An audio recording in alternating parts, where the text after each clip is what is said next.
No one knew that I was a sex addict until the company's team building exercise. I had forgotten to bring my medicine along for that night and was assigned to a tent with a male colleague. I was in tears as I climaxed right before his eyes, and now that there was no turning back, my impulses spiraled further away from control. No one knew that I was a sex addict until the company's team building exercise. I had forgotten to bring my medicine along for that night and was assigned to a tent with a male colleague. I was in tears as I climaxed right before his eyes, and now that there was no turning back, my impulses spiraled further away from control. Due to my addiction, my heart had been pounding the moment the supervisor came and told us we were staying the night at the hot springs. If I even had an instant of skin contact with a man, my libido would flare up in minor cases, and in worst cases, I would straight up get an orgasm. I had never told anyone because it was just so embarrassing. And when I was younger, I had presumed I'd simply get better once I was an adult. That was until I realized the symptoms were getting even more out of control, and there was that one time I almost moaned out loud in public. Fighting back the embarrassment that almost killed me, I went to the doctor and got some medicine. However, I had forgotten to bring my medicine as this team building exercise was organized out of the blue, and very far from my home. Even as I fought against the fear eating me inside, warning myself to restrain myself and stay well behind, our supervisor suddenly announced, "Sorry guys, all the rooms have been booked to leave tents. There aren't many, so we're just going to have to make do. Ruth, you're going to Dean's tent." And that was how we got to the situation right now me, a sex addict with no meds within reach, following the burly man into the tent. I did my best to keep to a corner in the tent, biting my lip and closing my eyes, while telling myself to fall asleep as soon as I could before the last dosage lost effect.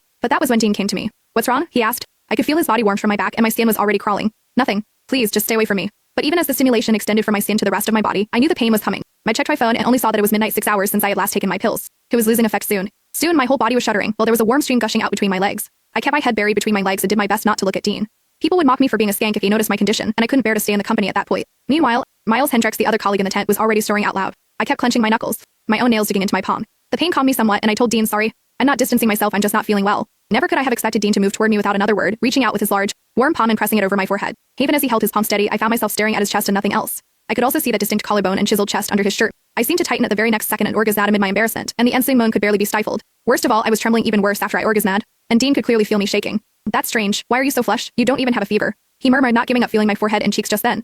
I trembled even more and turned my face away, but it was the back of the tent right behind me. Having nowhere else to go, I clenched my jaw so I wouldn't moan again, even as I decided I couldn't stay in this sealed room when all I could smell was Dean. He wasn't a smoker, so his faint soapy and hormonal scent was especially recognizable. I could feel all the pores around my opening as the orgasm left me painfully sensitive to everything. In the heat of the moment, I pushed Dean away and sent him stumbling backward, while I scrambled to crawl out of my tent, not caring that my skirt was short, exposing my wet panties right in front of his eyes. He promptly turned away to stop himself from staring, but he was no brat either. Seemingly struck with a thought, he followed me, even as I lost control over my body. The fire in my loins was ablaze, and I had never felt libido this violent. All I could think about was Dean's collarbone under his white shirt, his Adam's apple, his healthy-hued skin, and even his warm palm. At that point, I had barely made a few more steps before I dropped to my knees, my sex drive overwhelming me to the point I couldn't feel my knees painfully hitting the ground. Dean promptly chased me down, trying to keep me on my feet while asking, "What's wrong?" I somehow had this feeling that if anyone else had fallen sick and dropped on his knees, he wouldn't hesitate to help them. He was usually quiet back at the office, but also always very reliable. But the more helpful he was now, the more skin contact we would have, even as the stimulations in my body got worse. I could feel my own legs stiffening, the waves of thrill keeping me off my feet. I did my best to stay quiet, or I'd have no explanations if someone was woken up. I bit my teeth as I wrapped my arms firmly around his waist, leaning on him to stand. It was the first time I had ever touched a man this intimately, and I didn't care that I was pressing my breasts against him, as I kept inching upward to his chiseled ABS.